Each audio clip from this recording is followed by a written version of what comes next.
بسم اللہ الرحمن الرحیم.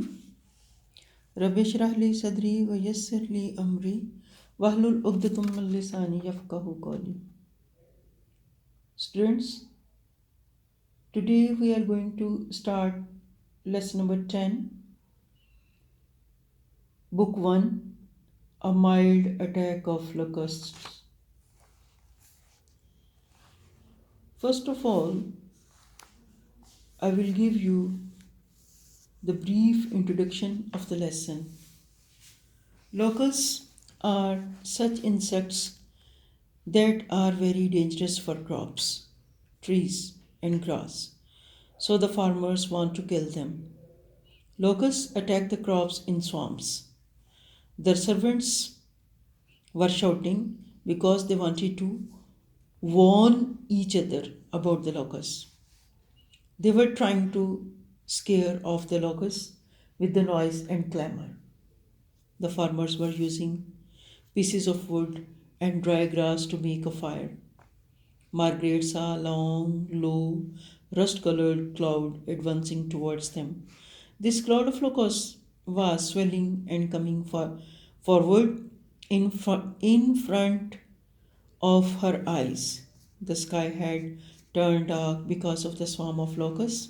The locusts could eat every leaf and blade of grass within half an hour, and that their farm was not going to survive from the locusts.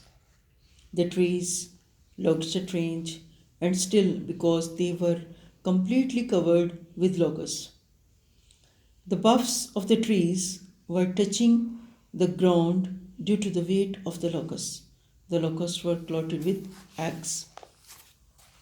The hoopers are more destructive than the locusts, for they go on harming crops for 2 to 3 years. Margaret compares the locust with bad weather. The men ate their supper wholeheartedly. It was not a mild attack of locusts because everything was destroyed by the swarm. But the people called it a mild attack because of their optimistic nature. They were hopeful that they would replant and rebuild the countryside.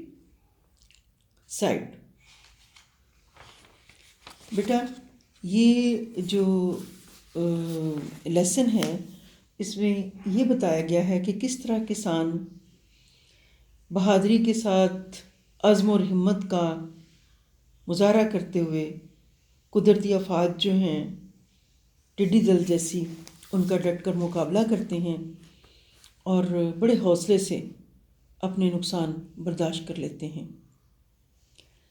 یہ جو story ہے ایک کسان Richard, اس کی بیوی Margaret اور باپ بوڑھے اسٹیفن کے بارے میں ہے. جب ٹڈیاں ان کے گاؤں پر حملہ کرتی ہیں تو یہ لوگ بڑی جوامردی سے ان کا مقابلہ کرتے ہیں. سب سے پہلے مارگریٹ کسانوں کو ٹڈی دل کے حملے سے آگاہ کرتی ہے. سارے ملازمین پہاڑوں پر گہرے زرد رنگ کی لکیر نما پٹی کی شکل میں بڑھتے ہوئے ٹڈی دل کو دیکھتے ہیں جو کسی آندھی کی مانند گاؤں کی طرف آگے بڑھ رہی تھی. ڈرم بجا کر ہنگامی طور پر سارے نوکر اور کاریگروں کو اکٹھا کر لیتے ہیں اور وہ سب مل کر آگ کا بہت بڑا الاؤ جلاتے ہیں. آگ کے الاؤ کو دھواں دار بنایا جاتا ہے. مارگریٹ دوسرے کسانوں کو بھی آگاہ کرتی ہے.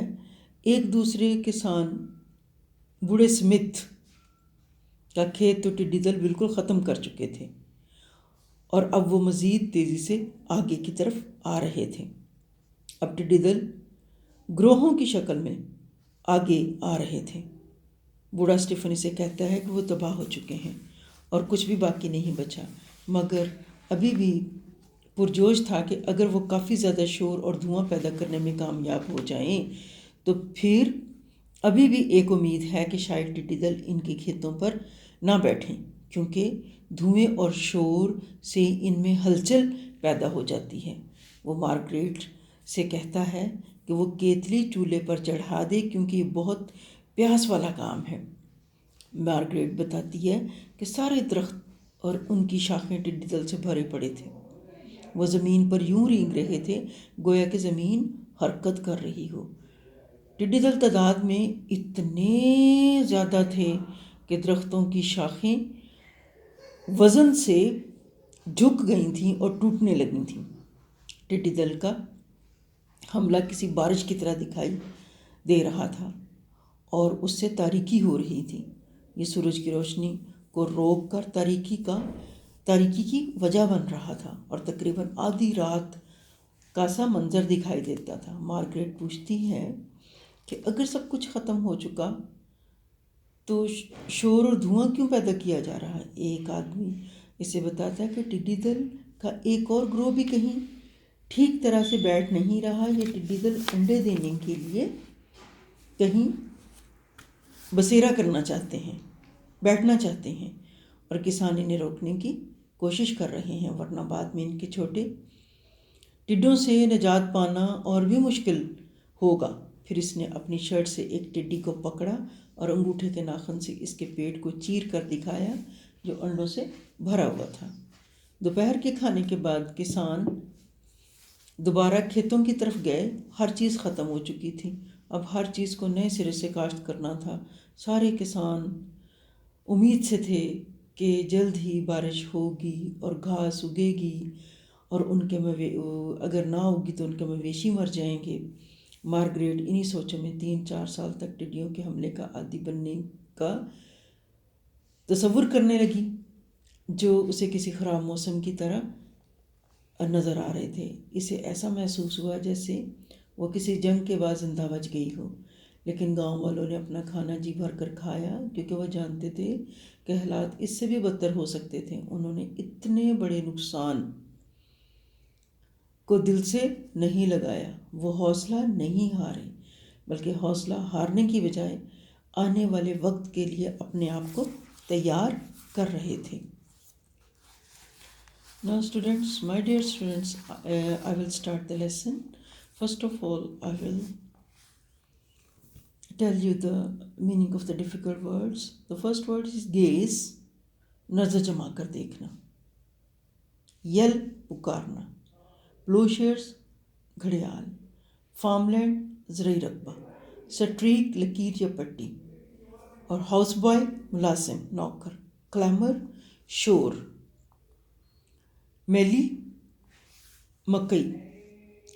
لک لک دیر دیار دیکھو دیکھو وہ وہاں ہیں. Out ran Margaret to join them. Looking at the hills. Looking at the hills پہاڑیوں کی طرف دیکھتے ہوئے مارگریٹ ان کے ساتھ شامل ہونے کے لیے باہر کو دوڑی. Out came the servants from the kitchen. باورچی خانے سے ملازم باہر آ گئے. They all stood and gazed. وہ سب کھڑے ہو گئے اور غور سے دیکھنے لگے. Over the rocky level of the mountain was a streak of rust coloured air. Looks they are came. پہاڑ کی چٹانوں والی سطح کے اوپر فضا میں ٹڈیوں کی براؤن رنگ کی قطار بنی ہوئی تھی. وہ ادھر سے آ رہی تھیں. At once Richard shouted at the cook boy. At once فوراً ہی رچرڈ نے باورچی کو آواز دی. Old Stephen yelled at the house boy. بوڑھے اسٹیفن نے گھر کے ملازم کو آواز دی. The cook boy ran to beat the old ploughshare hanging from a tree branch. کھانا پکانے والا لڑکا درخت کی شاخ سے لٹکے ہوئے پرانے گھڑیال کو بجانے کے لیے دوڑا. which was used to summon laborers at moments of crisis.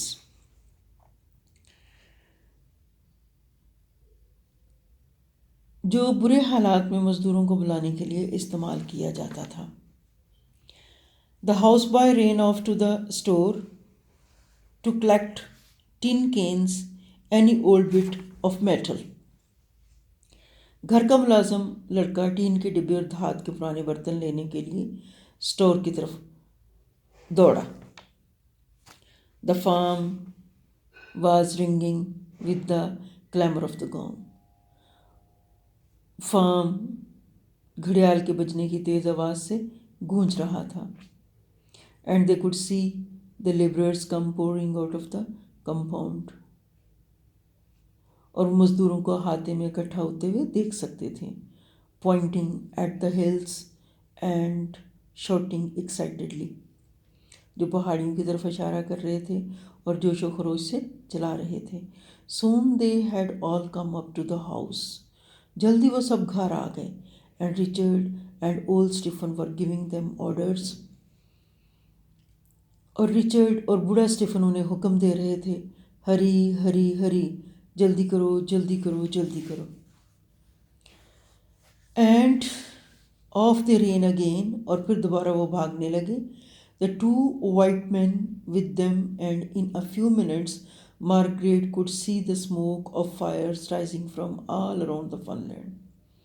2 گورے آدمی ان کے ساتھ گئے, اور چند لمحوں کے بعد مارگریٹ نے کھیتوں کے گرد تمام اطراف سے جلتی ہوئی آگ کا دھواں اوپر اٹھتے دیکھا. Piles of wood and grass had been prepared there. لکڑی اور گھاس کے ڈھیر وہاں لگا دیے گئے تھے. There were 7 patches of bared soil. وہاں غیر کاشت شدہ زمین کے 7 خطے تھے. یلو کلر اینڈ پنک, پیلے رنگ کے اور زرد رنگ کے اور گلابی رنگ کے. Where the new maize were just showing. جہاں ابھی نئی مکئی کی فصل نے اگنا شروع ہی کیا تھا. Making a film of bright green, اور تھوڑا سا تیز سبز رنگ دے دیا تھا. And around each drifted a thick cloud of smoke. اور ہر ایک کے گرد دھوئیں کے گھنے بادل اوپر اٹھ رہے تھے. They were throwing wet leaves onto the fires now. اب وہ دھوئیں کو زیادہ کالا اور بودار بنانے کے لیے آگ پر گیلے پتے پھینک رہے تھے. To the fires to make it acrid and یعنی اسے سخت بنانے کے لیے اور کالا بنانے کے لیے. Margaret was watching the hills. Margaret پہاڑیوں کو دیکھ رہی تھی. Now there was a long low cloud advancing. اب وہاں ایک لمبا نیچے کی سطح پر بادل آگے بڑھ رہا تھا. Rust colored still, جو ابھی بھی زنگ کے رنگ کا تھا. Swelling forward and out as she looked. آگے اور باہر کی طرف پھیلتا ہوا اس نے دیکھا. The telephone was ringing. Phone بج رہا تھا. Neighbors, ہمسایوں, quick quick, جلدی کرو جلدی کرو. There come the locusts. ٹڈیاں آ رہی ہیں.